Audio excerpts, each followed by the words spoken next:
welcome back to Any Explorer. Today we are going to learn about part of speech atau kelas kata. Jadi kelas kata dalam bahasa Inggris adalah golongan kata dalam satuan bahasa berdasarkan kategori bentuk, fungsi, dan makna dalam sistem gramatikal. Jadi, untuk menyusun kalimat yang baik dan benar dengan berdasarkan pola kalimat baku, maka pemakai bahasa haruslah mengenal jenis dan fungsi kelas kata terlebih dahulu agar tidak terjadi kesalahan. Ilmu morfologi merupakan ilmu yang membahas tentang grammar atau tata bahasa dari kata dan juga unsur pembentuknya.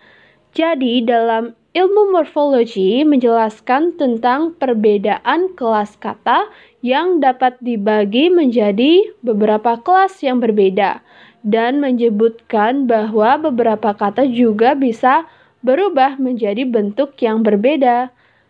Pada umumnya, dalam kamus yang menjelaskan tentang tata bahasa yang paling tradisional mengklasifikasikan kelas kata menjadi 8 kelas dan juga jumlahnya untuk kelas kata sekitar 500.000 atau lebih dan itu pun berdasarkan The Oxford English Dictionary yang menjelaskan kelas kata dapat dibagi menjadi 8 kelas dan akan disebutkan one by one in this video.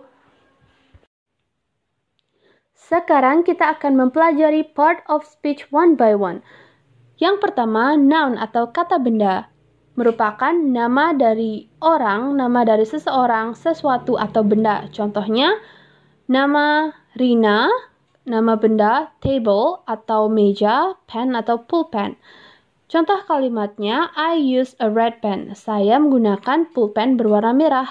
Jadi dalam contoh ini, pen adalah noun. Yang kedua, pronoun atau kata ganti orang yang digunakan untuk menggantikan kata benda. Contohnya, subjek Ayu Dewi Sihit. Jadi contoh kalimatnya, I want you to dance. Bisa dilanjutin, I want you to dance with me. Jadi untuk pronoun yaitu you atau kamu digunakan untuk menghindari repetition atau pengulangan.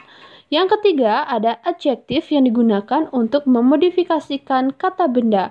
Contohnya cold dingin, happy bahagia, young muda.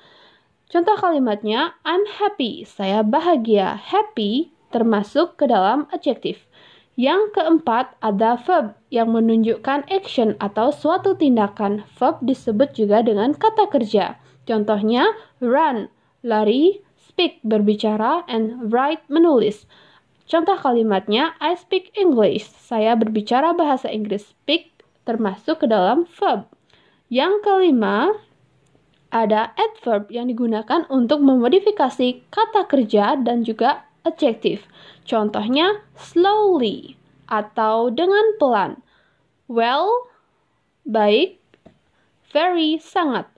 Contoh kalimatnya I walk slowly, saya berjalan dengan lamban. Kemudian ada preposition. Preposition atau preposisi digunakan untuk menjelaskan hubungan kata benda atau kata ganti dengan kata lainnya seperti at, in, on. Contoh kalimatnya, I put my bag on the table. Saya menaruh tas saya di atas meja. Jadi, on di sini berperan sebagai preposition. Selanjutnya ada conjunction atau konjungsi, kata penghubung yang digunakan untuk menggabungkan dua kata atau ide agar menunjukkan hubungan antara atau keterkaitan antara kata yang satu dengan kata yang lainnya seperti and yang artinya dan, or yang artinya atau, but yang artinya tapi, because yang artinya karena. Contoh kalimatnya, she's kind and beautiful. Dia baik dan juga cantik. Dia baik dan cantik. Interjection yang terakhir mengekspresikan emosi yang kuat. Contohnya seperti, oh, hey, watch out. perhatikan kayak gitu, hati-hati. Wow, contoh kalimatnya wow, you are cool or you are so beautiful. Jadi kayak kita tuh kagum atau menunjukkan ekspresi kita atau emosi kita saat mengucapkan saat mengucapkan kata tersebut. Jadi termasuk ke dalam interjection. Jadi itulah ke-8 kelas kata yang terdiri dari noun, pronoun, adjective, verb, adverb, preposition, conjunction, and interjection. Semoga video ini bisa membantu kalian untuk belajar lebih dalam mengenai basic-basic dalam bahasa Inggris. Tapi di sini aku juga masih belajar juga, jadi tidak sempurna dalam memberikan explanation atau penjelasan. Jadi, sama halnya seperti dalam bahasa Indonesia, ketika menyusun suatu kalimat, kita perlu tahu kelas kata tersebut agar bisa menyusun kalimat dengan baik dan mudah dimengerti. So, kalian tonton terus video aku, dan kedepannya I will try to make another video about learning English. So, please subscribe, like, and comment my YouTube channel. Thank you so much for watching. And see you on my next video.